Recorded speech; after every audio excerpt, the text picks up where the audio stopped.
Ya, kali ini saya, Agung Siraharjo, akan membahas mengenai proyek pertama, yaitu keahlian teknologi sehari-hari. Nah, diawali dari sistem operasi. Sistem operasi atau OS dapat dianggap sebagai program komputer yang menjalankan program lain di komputer. Program ini menjalankan peralatan seperti hard drive. Program ini memiliki utilitas, yaitu program kecil yang mampu menduplikasi file, menginstal panti lunak baru, mengatur tampilan desktop, dan lain-lain. Karena sistem operasi mempengaruhi bagaimana komputer bekerja, sehingga hal ini perlu diketahui bagaimana cara untuk mengelolanya. Nah, yang pertama ada Microsoft Windows. Microsoft Windows adalah sistem operasi yang paling populer untuk mikrokomputer. Beberapa orang tidak terlalu menyukai Windows, tetapi semua orang akan mengikuti luasnya penggunaan sistem operasi ini dalam aplikasi bisnis. Hampir semua manajer atau profesional pasti akan menggunakan sistem operasi Windows pada suatu saat dalam karirnya. Windows sudah ada sejak tahun 1981 dan telah mengalami banyak perubahan hingga saat ini. Nah, ada versi sistem operasi Windows yang baru untuk PC adalah Windows 10 atau Windows 10. Anda perlu mengetahui bahwa Microsoft mengeluarkan paket-paket layanan untuk sistem operasinya. Paket layanan atau Service Pack adalah sekelompok pembaruan yang memperbaiki kesalahan kode atau mempengaruhi keamanan atau efisiensi sistem tersebut. Dalam Windows 10, untuk melihat versi dari sistem operasi bisa dilawan dengan cara yang pertama, membuka setting dengan menekan tombol Start, yaitu di bagian sisi pojok kiri bawah, dan cari atau pilih setting, atau bisa dengan menekan tombol Windows plus I secara bersamaan pada keyboard. Kemudian pilih sistem dan cari bagian about atau tentang. Seperti ada gambar yang saya tunjukkan. Di sana komputer saya menggunakan Windows 10 Pro versi 20H2. Dan selain ada spesifikasi Windows, ada juga spesifikasi mengenai komputer yang saya gunakan. Dan ada pembaruan. Pembaruan seiring dengan tersedianya program-program aplikasi baru dan dirancangnya jenis peranti keras baru, sistem operasi harus diperbarui atau diupdate agar sumber daya baru itu dapat dimanfaatkan. Alasannya adalah keamanan.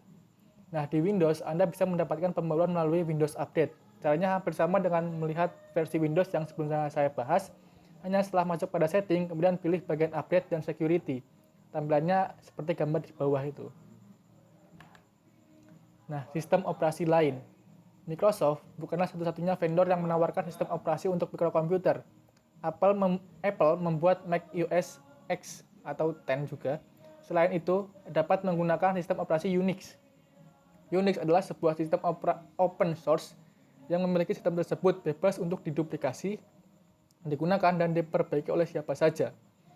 Mac OS X adalah sistem operasi yang mirip dengan Unix, namun sistem ini tidaklah gratis, melainkan hak milik Apple Computer.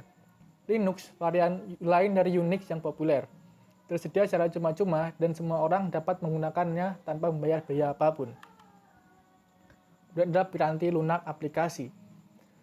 Kebanyakan manajer dan profesional menggunakan kelompok produk Microsoft Office yang terdiri dari Word, Excel, PowerPoint, dan Access. Nah, untuk menyelesaikan tugas-tugas mereka. Karena komunikasi merupakan tugas penting di semua organisasi. Penting untuk memahami bagaimana peranti lunak aplikasi berkaitan dengan para pengguna yang spesifik dan aman dari berbagai ancaman. Yang pertama adalah identifikasi. Versi yang berbeda dari aplikasi peranti lunak yang sama bisa saja memiliki fitur yang berbeda. Salah satu alasan mengapa banyak organisasi besar berusaha untuk menstandarisasi peranti lunak aplikasinya dan versinya adalah untuk meyakinkan agar semua orang di dalam organisasi tersebut mengerjakan dokumen yang dapat bekerja sama dengan baik atau kompatibel satu sama lain. Seperti yang kalian lihat di gambar, aplikasi yang saya gunakan adalah Microsoft Word 2019.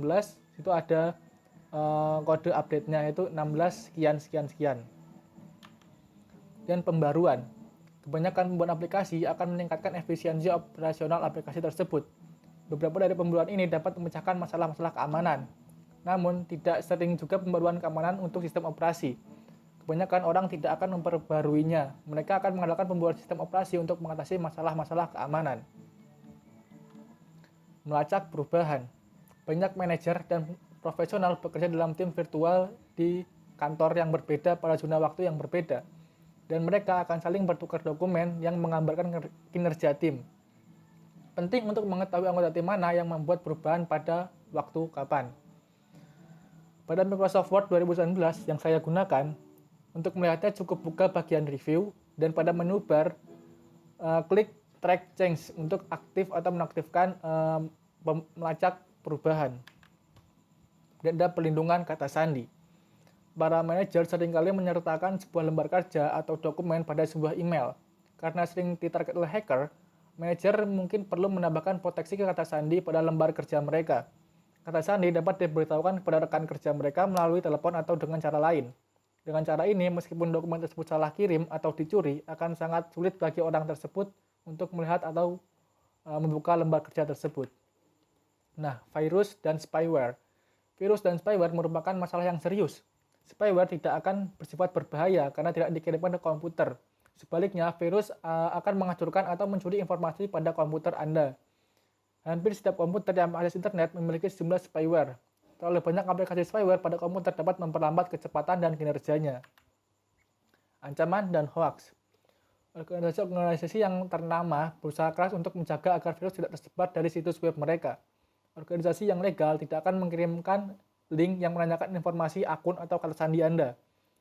Web phishing digunakan untuk mengabarkan permintaan informasi yang sensitif dengan cara menyamar sebagai permintaan yang sah dari suatu organisasi. Jangan pernah mengirimkan informasi yang sensitif seperti kata sandi, nomor rekening, dan sebagainya. Kunjungilah situs web tersebut secara langsung karena situs web jauh lebih aman. Proteksi.